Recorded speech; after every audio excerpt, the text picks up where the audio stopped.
Hi everyone, this is me SL Kapalgudi from Shraddha Academy. In this video, I am solving 12 marks problem on depreciation. ಆತ್ಮೀಯ ವಿದ್ಯಾರ್ಥಿಗಳೇ, ಈ ವಿಡಿಯೋದಲ್ಲಿ ನಾನು 12 marks ಪ್ರಾಬ್ಲಮ್ನ solve ಮಾಡ್ತಾ ಇದ್ದೀನಿ. ಯಾವ ಮೆಥಡ್ ಮೇಲೆ ಅಂದರೆ ಸ್ಟ್ರೇಟ್ ಲೈನ್ ಮೆಥಡ್. ಇದಕ್ಕೆ ಇನ್ನೊಂದು ಹೆಸರು ಏನಂದ್ರೆ ಒರಿಜಿನಲ್ ಕಾಸ್ಟ್ ಮೆಥಡ್, ಮತ್ತೊಂದು ಹೆಸರು ಏನಂದ್ರೆ ಫಿಕ್ಸ್ಡ್ ಇನ್ಸ್ಟಾಲ್ಮೆಂಟ್ ಮೆಥಡ್. ಸೊ ಹಂಗಾದ್ರೆ ಇಲ್ಲಿ ನನ್ನ ಫಸ್ಟ್ ಕ್ವಶನ್ ಪೇಪರ್ನ 2019 ಎನ್ಯುವಲ್ದಲ್ಲಿ ಬಂದಂಥ ಕ್ವಶನ್ ಪೇಪರ್ನ ಸಾಲ್ವ್ ಮಾಡ್ತಾ ಇದ್ದೀನಿ. ಇಲ್ಲಿ ಕ್ವಶನ್ ಪೇಪರ್ ಕೊಟ್ಟ ತಕ್ಷಣ ಫಸ್ಟ್ ನಮ್ಮ ಡ್ಯೂಟಿ ಏನಂದ್ರೆ ಯಾವ ಮೆಥಡ್ ಮ್ಯಾಗ ಐತಿ, ಆನಂತರ ನೆಕ್ಸ್ಟ್ ಫೈನಾನ್ಷಿಯಲ್ ಇಯರ್ ಯಾವಾಗ ಕ್ಲೋಸ್ ಆಗ್ತೈತಿ, ಆನಂತರ ನೆಕ್ಸ್ಟ್ ಎಷ್ಟು ವರ್ಷದ machinery account depreciation account prepare ಮಾಡಂದನು, ಇನ್ನು ರೇಟ್ ಆಫ್ ಡೆಪ್ರಿಷಿಯೇಷನ್ ಎಷ್ಟೈತಿ ಇವನು ಫಸ್ಟ್ ಚೆಕ್ ಮಾಡ್ಕೊಂಡು ಆನಂತರ ಕ್ವಶನ್ ಪೇಪರ್ನ ರೀಡ್ ಮಾಡ್ಕೊತ ಹೋಗ್ಬೇಕು. ಸೊ ಇಲ್ಲಿ ಗಂಗಾ ಲಿಮಿಟೆಡ್ ಏನು ಮಾಡೈತೆ ಅಂದ್ರೆ ಪರ್ಚೇಸ್ ಮಷಿನ್ ಎಕ್ಸ್ 1/4/2013 ಅಂದರೆ ಇಲ್ಲಿ ಫೈನಾನ್ಷಿಯಲ್ ಇರೋದ ಮೊದಲನೇ ದಿವಸನ ಪರ್ಚೇಸ್ ಮಾಡೈತಿ. ಇಲ್ಲಿಂದ ನಮ್ಗೆ 3 ಇಯರ್ಸ್ ನಾವು ಡೆಪ್ರಿಷಿಯೇಷನ್ ಹಾಕೋತ ಹೋಗಬೇಕು. ಸೊ ಇಲ್ಲಿ ಎಷ್ಟು ಖರೀದಿ ಮಾಡೈತೆ ಅಂದ್ರೆ 2,50,000ಕ್ಕೆ ಏನು ಮಾಡೈತೆ ಅಂದ್ರೆ ಪರ್ಚೇಸ್ ಮಾಡೈತಿ.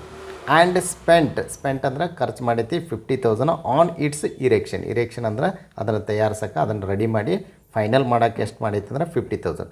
ಹಾಗಾದ್ರೆ ಇಲ್ಲಿ ನಾವು ಡೆಪ್ರಿಷಿಯೇಷನ್ನ ಎದ್ರ ಮ್ಯಾಗ ಕೊಡಬೇಕಂದ್ರೆ 2,50,000 ಪ್ಲಸ್ 50,000 ಅಂದ್ರೆ 3 ಲ್ಯಾಕ್ ಮ್ಯಾಗ ನಮ್ದು ಒರಿಜಿನಲ್ ಕಾಸ್ಟ್ ಆಗ್ತೈತಿ. ಪ್ರತಿ ವರ್ಷ ನಾವು ಅದ್ರ ಮ್ಯಾಗ ಕೊಡಬೇಕು, ಯಾಕಂದ್ರೆ ಇದು ಸ್ಟ್ರೇಟ್ ಲೈನ್ ಮೆಥಡ್ ಐತಿ. ಈಗ ನಾವು ಫಸ್ಟ್ ಕ್ವಶನ್ ಪೇಪರ್ ಒಳಗಿಂದ ಎಲ್ಲ ಅರ್ಥ ಮಾಡ್ಕೊಂಡು ಗಿಸಿಂದ ನಾವು ಸಾಲ್ವ್ ಮಾಡಬೇಕು. ಇನ್ನು ನೆಕ್ಸ್ಟ್ ಏನು ಹೇಳೋಣಂದ್ರೆ on 1/10/2014 machine Y purchase for rupees 1,50,000.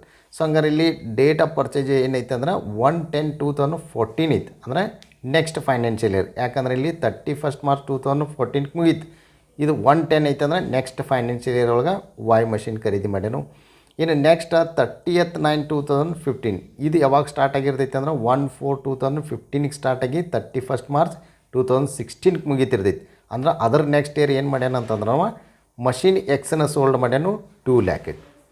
So this is the very important. ಯಾಕಂದರೆ ಕೆಲವೊಂದು ಸ್ಟೂಡೆಂಟ್ಸ್ ಏನು ಮಿಸ್ಟೇಕ್ ಮಾಡ್ತಾರೆ ಅಂದ್ರೆ ಇಲ್ಲಿ ಒರಿಜಿನಲ್ ಕಾಸ್ಟ್ ಎಷ್ಟೈತಿ 3 ಲ್ಯಾಕ್ ಐತಿ, 2 ಲ್ಯಾಕಕ್ಕೆ ಮಷಿನ್ ಸೋಲ್ಡ್ ಆಗೈತೆ ಅಂದ್ರೆ 1 ಲ್ಯಾಕ್ ಲಾಸ್ ಆಗೈತೆ ಅಂತೇಳಿ ಟ್ರೀಟ್ ಮಾಡ್ತಾರೆ. ಆ ರೀತಿಯಾಗಿ ಕ್ಯಾಲ್ಕುಲೇಷನ್ ಮಾಡಬಾರ್ದು.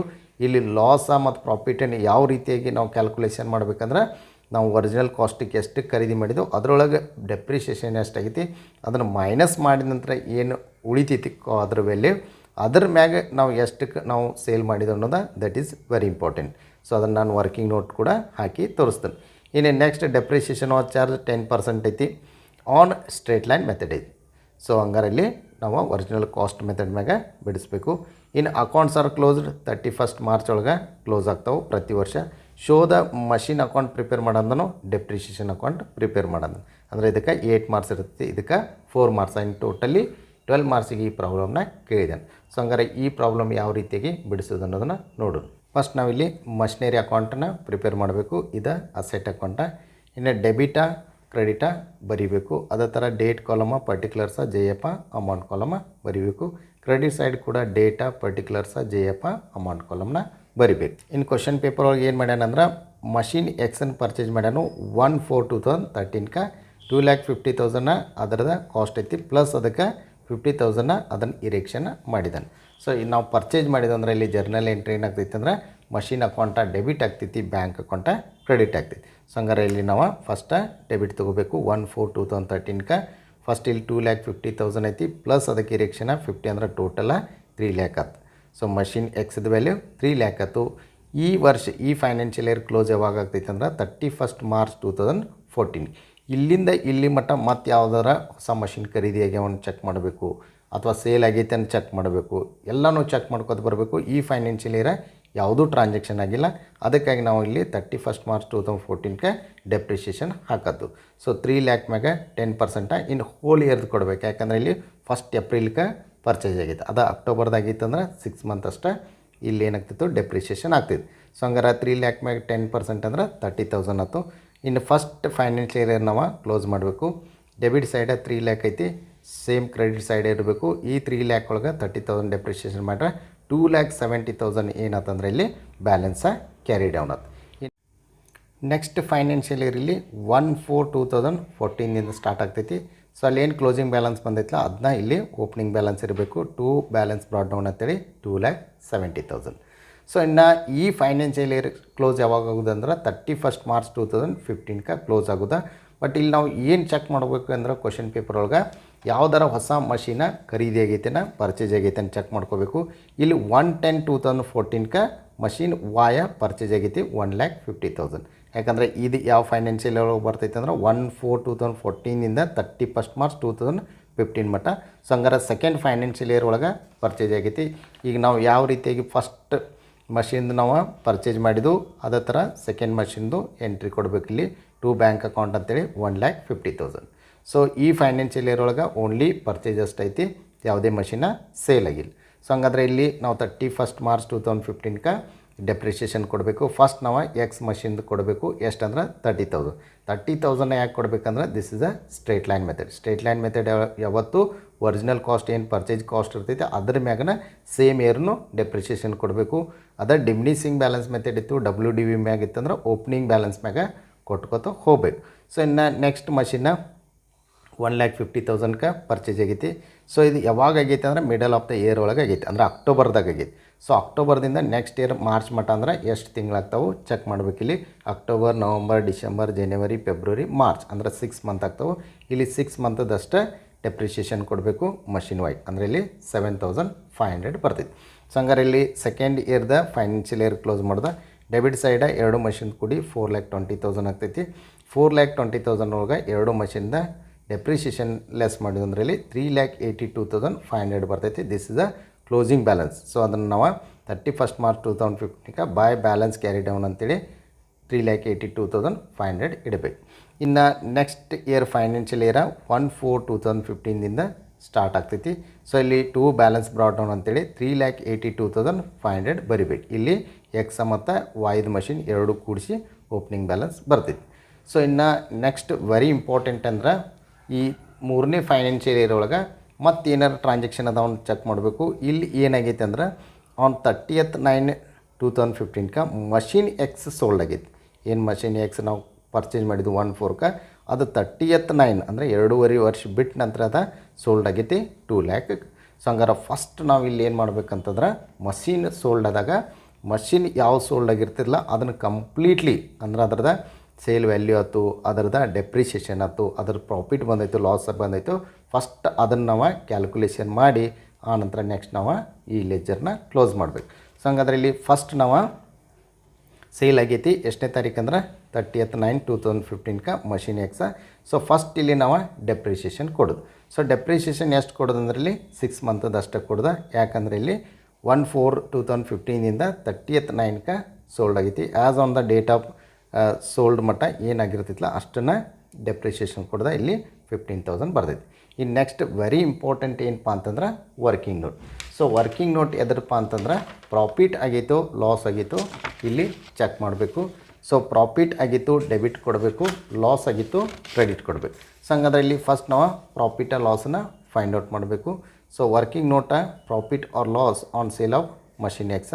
ಸೊ ಫಸ್ಟ್ ಇಲ್ಲಿ ನಾವು ಒರಿಜಿನಲ್ ಕಾಸ್ಟ್ ತೊಗೋಬೇಕು, ಅಂದರೆ ಏನು ಪರ್ಚೇಸ್ ಮಾಡಿರ್ತಲ್ಲ ಅದನ್ನು ತೊಗೋಬೇಕು. ಆ್ಯಸ್ ಆನ್ 1/4/2013ಕ್ಕೆ 3 lakhಗೆ ಪರ್ಚೇಸ್ ಮಾಡಿದ್ದು. ಸೊ ಈ 3 lakh ಪರ್ಚೇಸ್ ಮಾಡಿದ್ದನ್ನು 2.5 ವರ್ಷ ನಾವು ಏನು ಮಾಡಿದ್ದು ಅಂದ್ರೆ ಅದನ್ನು ಯೂಸ್ ಮಾಡಿದ್ದು. ಸೊ ಆ 2.5 ವರ್ಷದ್ದು ಏನು ಮಾಡ್ಬೇಕಂದ್ರೆ ನಾವಿಲ್ಲಿ ಡೆಪ್ರಿಷಿಯೇಷನ್ನ ಚೆಕ್ ಮಾಡ್ಕೊತಾ ಬರಬೇಕು.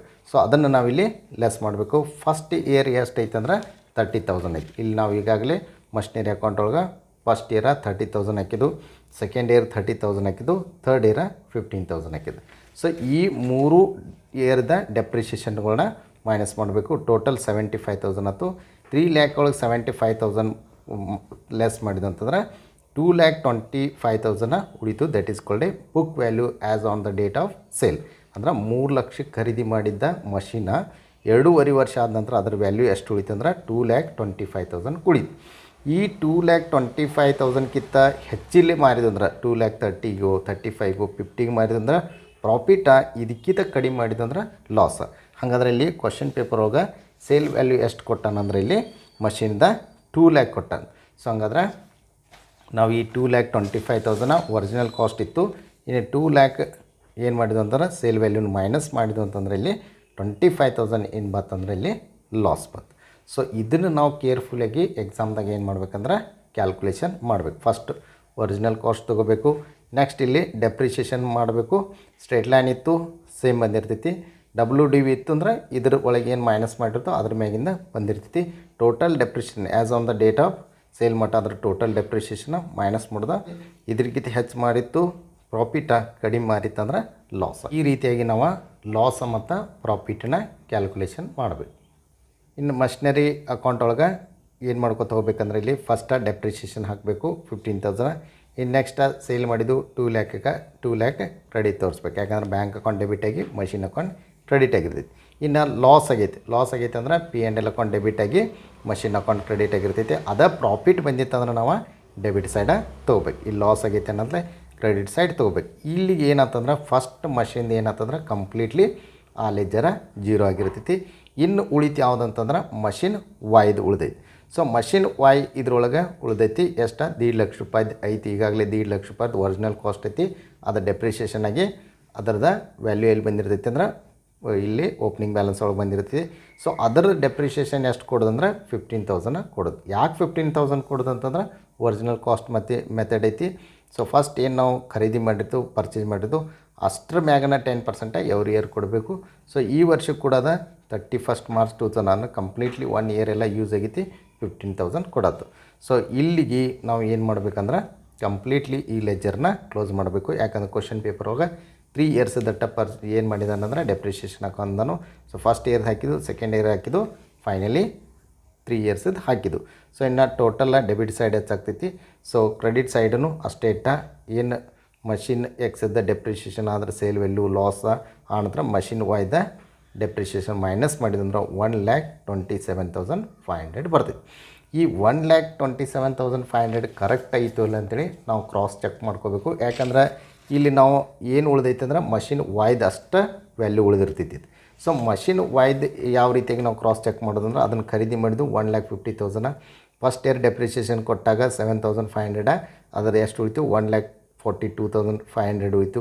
ನೆಕ್ಸ್ಟ್ ಇಯರ್ ನಾವು ಕಂಪ್ಲೀಟ್ಲಿ 1 ಇಯರ್ದು 15,000 ಕೊಟ್ಟಾಗ 1,27,500 ಇತ್ತು.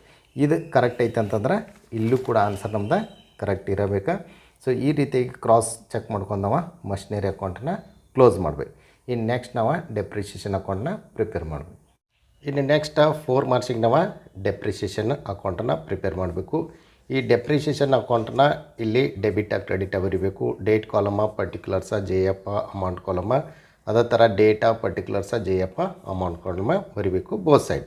ಸೊ ಇನ್ನು ಮಷಿನರಿ ಅಕೌಂಟ್ಗೆ ಹೋಗಬೇಕು. ಆ ಮಷಿನರಿ ಅಕೌಂಟ್ ಒಳಗೆ ಎಲ್ಲೆಲ್ಲಿ ಡೆಪ್ರಿಷಿಯೇಷನ್ ಅಂತೇಳಿ ಅಕೌಂಟ್ ಕ್ರೆಡಿಟ್ ಆಗೈತಿ ಚೆಕ್ ಮಾಡಬೇಕು. ಇಲ್ಲಿ ಫಸ್ಟ್ 31/3/2014ಗೆ 30,000 ಡೆಪ್ರಿಷಿಯೇಷನ್ ಅಂತ ಕ್ರೆಡಿಟ್ ಆಗೈತಿ. ನಾವು ಏನು ಮಾಡ್ಬೇಕಂದ್ರೆ ಡೆಪ್ರಿಷಿಯೇಷನ್ ಅಕೌಂಟಿಗೆ ಡೆಬಿಟ್ ಸೈಡ್ ಹೋಗಿ ಅಲ್ಲಿ ಟು ಮಷಿನ್ ಅಕೌಂಟ್ ಅಂತೇಳಿ 30,000 ಬರಿಬೇಕು. ಸೊ ನೆಕ್ಸ್ಟ್ ಇನ್ನು ಆ ವರ್ಷದ ನಾವು ಫಸ್ಟ್ ಇಯರ್ದ ಡೆಪ್ರಿಷಿಯೇಷನ್ ಅಕೌಂಟನ್ನು ಕ್ಲೋಸ್ ಮಾಡಬೇಕು. 30,000ನ ನಾವು ಎಲ್ಲಿ ಟ್ರಾನ್ಸ್ಫರ್ ಮಾಡಬೇಕಂದ್ರೆ ಪ್ರಾಫಿಟ್ ಆ್ಯಂಡ್ ಲಾಸ್ ಅಕೌಂಟಿಗೆ ಟ್ರಾನ್ಸ್ಫರ್ ಮಾಡಬೇಕು. ಇನ್ನು ನೆಕ್ಸ್ಟ್ ಸೆಕೆಂಡ್ ಇಯರ್ ಒಳಗೆ ಎಲ್ಲೆಲ್ಲಿ ಡೆಪ್ರಿಷಿಯೇಷನ್ ಅದಾವು ಚೆಕ್ ಮಾಡಬೇಕು. ಇಲ್ಲಿ 31/3/2015ಗೆ ಡೆಪ್ರಿಷಿಯೇಷನ್ ಅಂತ ಆಗೈತಿ. ಮತ್ತು ಇಲ್ಲಿ 31/3/2015ಗೆ ಡೆಪ್ರಿಷಿಯೇಷನ್ ಅಂದರೆ ಇದು X ಮಷಿನ್ದ Y ಮಷಿನ್ದ ಇಲ್ಲಿ 30,000 7,500 ಆಗೈತಿ.